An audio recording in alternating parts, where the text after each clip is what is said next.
Salut à tous, je suis de retour. Aujourd'hui, je fais cette vidéo pour m'adresser tout particulièrement aux professions libérales. Alors si tu es avocat, pharmacien, vétérinaire, architecte, orthophoniste, expert comptable, traducteur, notaire, podologue ou je ne sais pas quoi d'autre, alors ce que je vais te dire te concerne au plus haut point. Comme tu le sais mieux que moi, notre gouvernement a décidé tout d'un coup de changer votre régime de retraite sans rien demander à personne et sans prévenir. Alors je vais passer sur la question de si c'est une bonne chose ou non et me concentrer sur ce qu'il y a de plus important. D'où vient cette réforme et d'où elle sort ? Pourquoi le gouvernement entame-t-il une réforme d'uniformisation des retraites alors que les Français n'ont rien demandé et que cette réforme sera sans doute pour le pire? C'est vrai ça, non? Pourquoi cette réforme et pourquoi maintenant? Eh bien la réponse se trouve dans un document que l'on appelle communément les GOP, les grandes orientations des politiques économiques, et que voici. Alors je te préviens, c'est un papier juridique et comme tout papier juridique, eh bien c'est un petit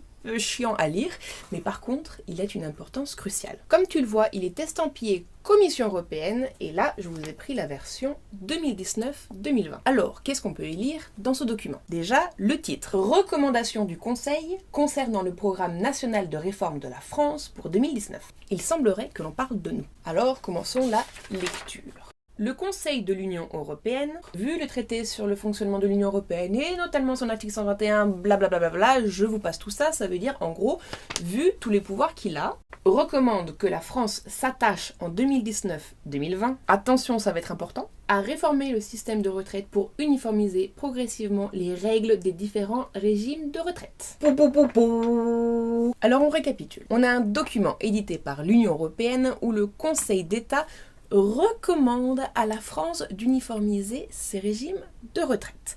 Ce que le gouvernement est en train de faire actuellement. Et ce contre quoi on lutte. La question la plus importante est donc, quelle est la nature exacte de ce document? Ne fait-il qu'émettre que des recommandations ou ces recommandations ne seraient-elles pas obligatoires? Si je fais cette vidéo, c'est bien évidemment que la France est obligée d'appliquer les recommandations de la Commission européenne sous peine d'énormes amendes. Charles-Henri Gallois et moi-même, nous avons tourné une vidéo il y a quelques mois où nous décortiquions les GOP. Et dans cette vidéo que voici, nous avions montré que la loi Rebsamen, la loi El Khomri, la loi NOTRe, la réduction du nombre de régions, la baisse des allocations familiales, le gel du SMIC, la hausse de la TVA générale, la suppression de l'ISF, le CICE, la mise en concurrence des taxis, la privatisation des barrages, d'aéroports de Paris, de la Française des Jeux, la baisse de dotation globale de fonctionnement, et j'en passe et j'en passe. Toutes ces réformes avaient été annoncées et ordonnées par ces fameuses GOP. Ce document qu'il faut lire. Alors je t'en prie, arrête de penser que notre gouvernement en France décide encore de quoi que ce soit d'important au niveau économique. Si tu veux aller manifester contre une réforme, dans la grande majorité des cas, ce n'est plus à Paris qu'il faut aller le faire, mais bien à Bruxelles. Alors je t'en prie, va t'informer sur la nature antidémocratique de ce document, car ce n'est ni la télé, ni les journaux qui sont détenus par une poignée de milliardaires qui vont le faire. Si tu as du courage, tu peux aller lire toi-même les textes de loi de l'Union européenne. Sinon, voici ce que je peux te recommander, mais s'il te plaît, va t'informer. Plein de sources sont disponibles. Il suffit juste de tendre la main et de vouloir faire son opinion par soi-même. Si tu aimes les analyses précises, la technicité, le détail et que le format conférence, voire cours d'uni ne te rebute pas, je te conseille la conférence de Valérie Bugot, avocate spécialisée en fiscalité internationale à l'université d'Evry et qui s'intitule « Les grandes orientations des traités européens ». Depuis toujours en Union européenne, vous avez l'instauration des principes, le temps qui passe, on habitue plus ou moins les gens, et puis un jour, d'une façon ou d'une autre, sous forme de directive, de règlement ou de décision de cour de justice, tout d'un coup, on découvre que ces principes qui étaient écrits depuis fort longtemps doivent être mis en application. Ensuite, aussi dans le style conférence, mais beaucoup plus accessible, il y a Comment sortir la France du désastre en 2019 par l'ancien candidat aux élections présidentielles, Asselineau. Il faut une Europe forte face à la Chine, face aux États-Unis, mais il y a des gens qui le croient, hein, honnêtement. Il y a des gens autour de vous qui vont dire « Attendez, la France ne peut pas rester toute seule. Il faut absolument qu'on fasse alliance, pas ça. » Mais si c'était le cas, on n'aurait pas mis « et entre les États membres et les pays tiers », parce qu'entre les États membres et les pays tiers, c'est ça qui permet justement à toutes les entreprises d'aller s'installer en Chine. La construction européenne n'a pas vocation de faire un pôle fort face à la Chine, puisque justement les traités européens sont en train, comme d'ailleurs Ce qui se passe aux États-Unis sont en train, au contraire, d'industrialiser à toute allure la Chine. Si tu n'aimes pas trop le mot de conférence mais que tu préfères les documentaires, alors je te recommande Bruxelles, le vrai pouvoir. Les commissaires européens sont au nombre de 27, un par pays. Ils sont nommés pour 5 ans par les chefs d'État et de gouvernement. Au fil des crises, les États européens ont transféré de plus en plus de pouvoir à ces commissaires. Sur le contrôle des budgets nationaux tout d'abord, mais aussi sur la conception de nouvelles lois. Les commissaires européens, ces super ministres anonymes, sont devenus les puissants de l'Europe.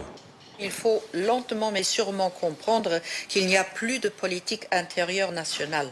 Il n'y a plus que des politiques européennes qui sont partagées dans une souveraineté commune. Aussi, dans le mode documentaire vlog, il y a ce qui est réalisé le Flic d'Actu avec Tatiana Ventose, qui fait absolument froid dans le dos.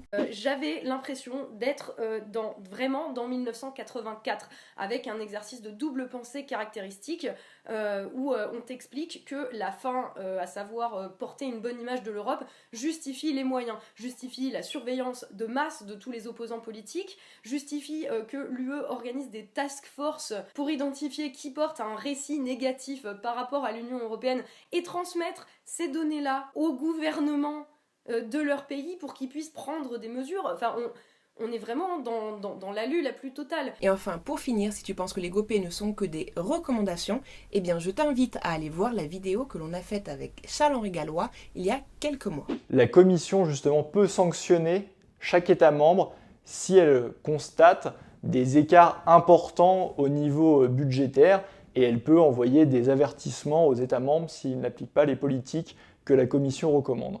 Concrètement, ça veut dire quoi? Ça veut dire que la Commission peut mettre une amende sous forme de dépôt à chaque État de l'ordre de 0,2% du PIB.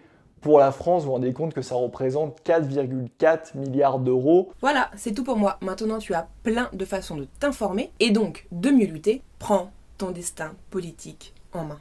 À la prochaine et au prochain 32 du mois. Ciao, ciao. Ah oui, n'oublie pas mon Tipeee si tu aimes bien mon travail. Ciao, ciao.